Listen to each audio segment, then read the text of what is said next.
Hi, it's Jay Sung with the Marketing Minute. Question today: when creating measurable and attainable SMART goals for a new company, how do you realistically estimate KPIs when there's a lot of uncertainty and ambiguity with the nature of your being a brand new company?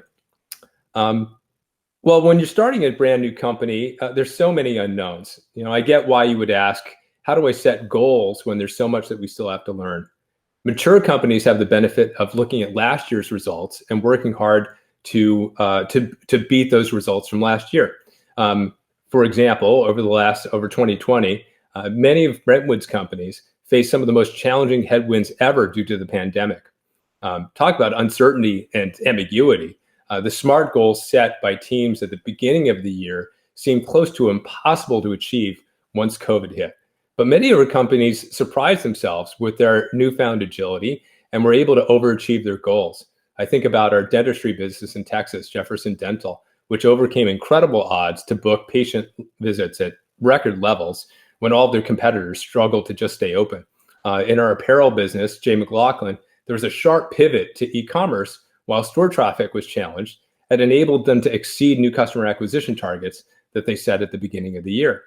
So this is all a way of saying, don't assume that just because there's a lot of ambiguity on how you're going to achieve goals, that you can't set some SMART goals. So it sounds like you're in a new business, has no history, and you want goals that are but you still want goals that are specific and measurable. Instead of thinking about KPI benchmarks or what other brands are achieving, I'd start by thinking about what your business needs to prove this year at this stage, and then back into it with smaller, more specific SMART goals from a marketing perspective.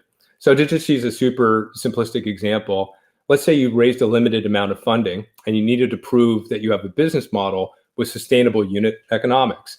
Let's also say that you had a product margin of 50%. To minimize your burn rate, your return on ad spend goal, by definition, needs to be at least 2 or greater to break even, or else you're going to need to raise more money.